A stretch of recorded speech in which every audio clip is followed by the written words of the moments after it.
Assalamualaikum warahmatullahi wabarakatuh. Selamat malam, kami dari kelompok 3 Hidrometalurgi MGC. Perkenalkan, saya Rifan Aryanita dengan NIM 1622043. Saya Sikra Fitrikasi dengan NIM 116220068. Saya Gata Yosefin Febrinta Putri dengan NIM 116220034. Saya Anfari Karnes Alvaro dengan NIM 116220085. Di sini kami akan menjelaskan study case kami.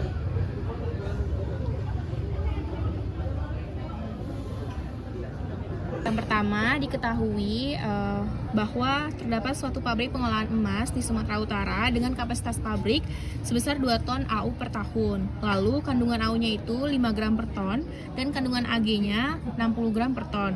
Selanjutnya, untuk diameter agitatornya diketahui 7 meter dengan tinggi 9 meter. Untuk luas freeboardnya itu 50 cm dengan persen solid pelindian 40%. Nah, diketahui densitas bijinya itu 2,7 gram per cm kubik dengan ukuran 80% oversize itu di ukuran min 200 mesh.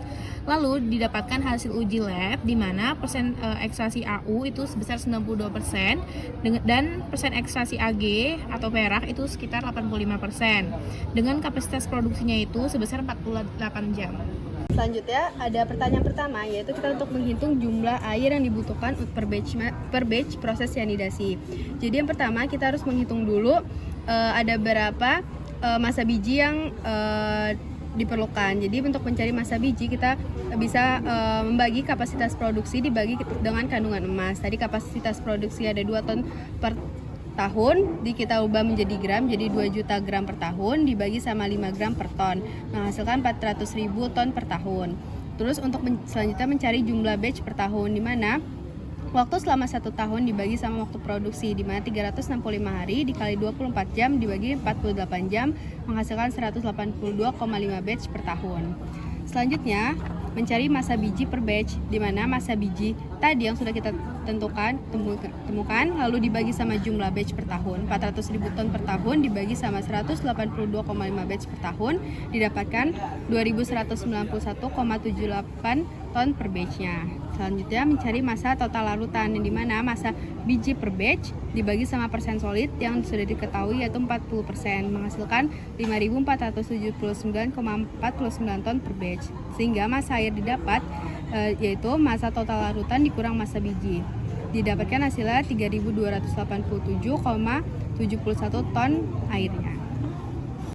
Oke, lalu untuk yang B, di mana kita harus mencari total tangki dan agregator yang dibutuhkan. Untuk itu kita mencari V total tangki dulu, di mana rumusnya P dikali D per 2 kuadrat dikali H dikurangi volume freeboard, di mana volume freeboard ini adalah ruang sisa dalam tabung. Lalu dilakukan perhitungan didapat sebesar 345,685. Lalu untuk total tangki sendiri, di mana dapat dihitung dengan massa larutan dibagi volume total tangki. Lalu didapatkan 15,81 yang mana dibulatkan menjadi 16 tangki dan 16 agitatornya. Selanjutnya, untuk menghitung konsumsi cyanida atau KCN yang digunakan dalam proses pelindihan. Yang pertama, kita harus mencari dulu massa AU-nya, di mana massa AU-nya didapatkan dari kandungan AU dikali massa biji. Lalu didapatkan perhitungan, maka didapatkan 10.958,9 gram yang diubah menjadi kilogram, yaitu 10,9 kilogram. Selanjutnya mengenai massa AG, yaitu kandungan AG dikali dengan massa bijinya, yaitu 60 gram per ton dikali dengan massa bijinya didapatkan 131,50 kilogram. Kemudian dari massa AU dan massa AG tersebut dicari juga yaitu persen ekstraksi dari emasnya. Jadi persen ekstraksi AU dikali massa AU-nya tersebut, maka didapatkan emas terekstraksi sebesar 10,028 kg.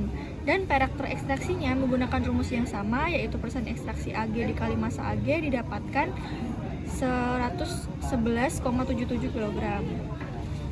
Selanjutnya mencari rasio molar dari KCN-nya dari reaksi tersebut, yaitu 4AU plus 8 KCN plus O2 plus 2H2O menjadi 4AU CN 2 kali plus 4 KCN. Nah, AU sendiri, perbandingan AU dan KCN-nya adalah 4:8. Selanjutnya reaksi yang kedua, reaksi AG dengan yang sama didapatkan perbandingan AG dan KCN-nya 4:8. Selanjutnya mencari konsumsi KCN untuk emas dan peraknya. Diketahui dari MRAU-nya itu 197 gram per mol dan MR dari AG-nya itu 108 gram per mol. Nah, untuk mol AU didapatkan dari massa AU terekstrak dibagi MRAU, maka didapatkan 50,9 mol. Untuk mol AG dengan rumus yang sama didapatkan 1034,9 mol. Dari kedua mol AU dan AG dijumlahkan, maka didapatkan total mol sebesar 1085,8 mol. Maka total mol KCN ini didapatkan 2 kali mol AU plus mol AG, yaitu 2 kali 1085,8 mol, yaitu 2171,6 mol. Selanjutnya, mencari konsumsi cyanida tadi dari beberapa perhitungan tadi selama perhitungan, maka konsumsi cyanidanya itu didapatkan dari mol KCN yang dikali dengan MR KCN-nya, yaitu 2172,6 dikali 65, maka didapatkan 141,219 kg. Oke, selanjutnya kita menghitung carbon demand jika koefisien absorpsi karbon itu sebesar 0,8. Ini didapatkan dari asumsi AU dan AG-nya itu terserap. Nah, yang pertama kita menghitung itu kebutuhan karbon untuk AU. Yang pertama kita kalikan massa AU dengan koefisien absorpsi, di mana 10,9 kg itu dikalikan 0,8, didapatkan 8,72 kg. Lalu dilakukan yang sama untuk AG, di mana massa AG dikali koefisien absorpsi menghasilkan 105,2 kg. Selanjutnya kita mencari total karbon dengan menambahkan kebutuhan karbon untuk AU dengan AG, di mana dihasilkan 113,98 kg.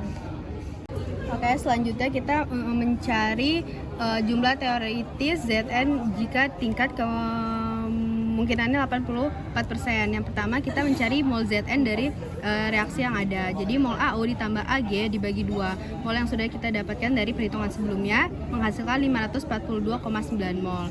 Selanjutnya konversi mol ke massa yang dimana dengan rumus mol dikali MR Zn. Jadi 5439 dikali 65 didapatkan hasilnya 35.288,5 gram diubah menjadi kilogram menjadi 35,288 kg. Jika kemurniannya 84%, maka massa Zn murni 35,288 kg dibagi sama 84% didapatkan 42,009 kg. Oke, adapun alasan kenapa serbuk Zn lebih banyak daripada jumlah yang secara teoritis yang kita gunakan. Dimana pertama reaksi ini tidak berjalan dengan tidak sempurna. Keberadaan ion-ion atau logam lain dapat berpotensi untuk meningkatkan konsumsi dari Zn sendiri. Lalu ada pembentukan reaksi sampingan di mana larutan O2 masih tinggi pada PLS atau